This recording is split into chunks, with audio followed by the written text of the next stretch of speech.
Hello there, I'm Brian Wax, CEO of QuikrStuff, and we're going to show you how to install the new Mach 2. So right now this is how you get it out of the box. So what I like to do is I just like to put it on the ground and just pull up one arm and then just keep rotating it and pull up the other, and you can hear them snap into place with the little pivot bar here pops right up.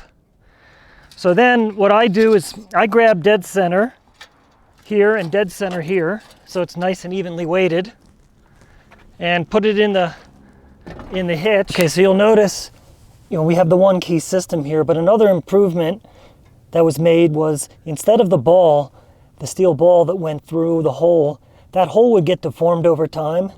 So we improved it by having these two plates here that will push up. And worst comes to worst, we can remove those if necessary and replace them.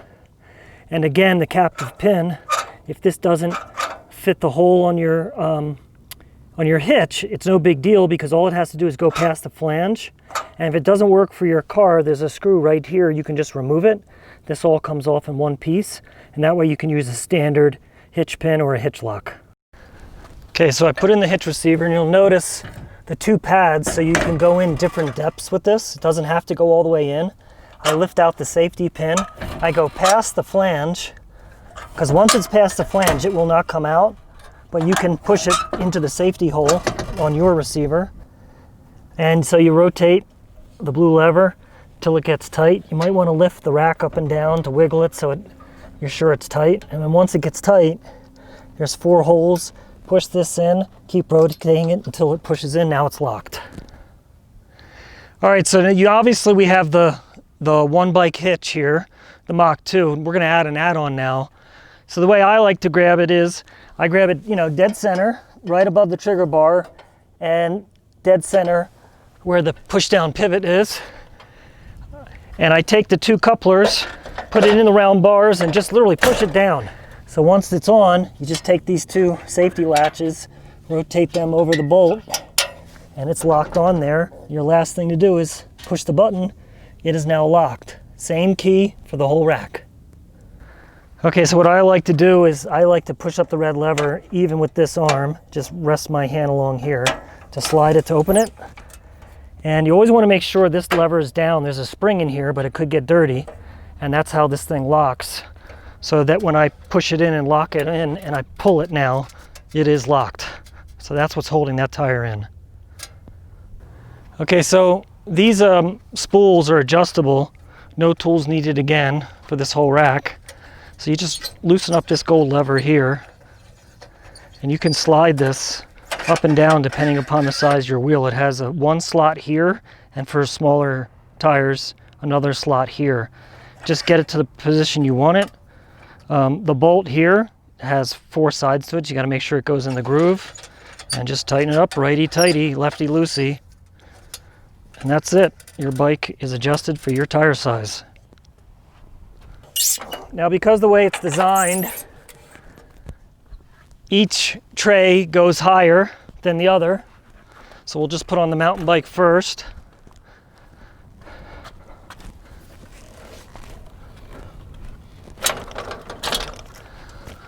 So I like to put on the front wheel first because it's the most unstable, and I just hold that on.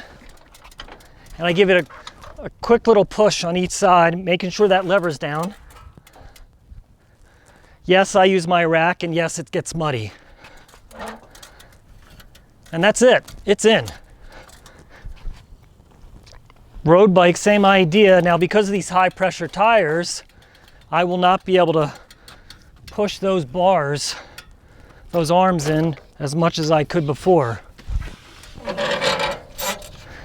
Now there's a high pressure groove in here specifically for road bikes. Give it a little tug, give it the final little tug. That's it, we're done. So if I'm gonna pivot the rack, I'm gonna pull this here, but what I'm gonna do is I'm gonna use this as my lever. So I could use this one or this one, and I'm just gonna hold on to the bikes, give it that little wiggle, and drop it on down, but I'm using the bikes to allow that to happen so it won't hit me in the head. push it back up, it goes in automatically. But again, I'm going to give it that little wiggle to make sure this trigger is pushed all the way in. Okay, so take them off. We're just going to do the reverse. Again, I'm going to push on this just a little bit and lift up the lever. Once that's loose, I probably don't have to push much on the other one. And I grab the wheel and use it a little balance.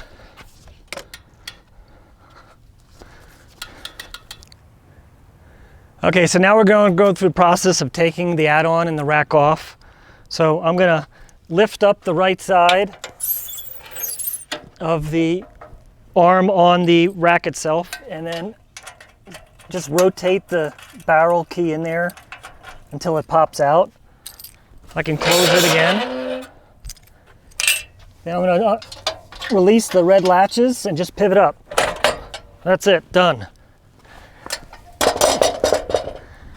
Same thing, now I'm going to take off the rack from the hitch, put the barrel key in here.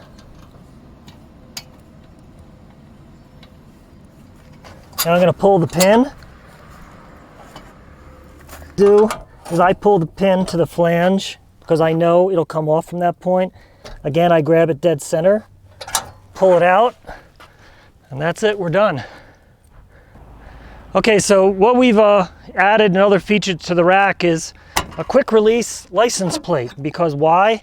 Because all of us know that you're not supposed to hide your license plate. So if I tilt the rack up by pulling the trigger arm right here, there's a license plate bracket, and I put it in on the right side first, and there's a little pin here that's spring loaded, and it's installed. So when I pivot the rack down, all I have to do is push it toward the driver's side, tilt it up 90 degrees, and voila, your license plate is now viewable to police officers, which now makes it legal. And we're QuikrStuff, made in the USA, right here in Grand Junction, Colorado.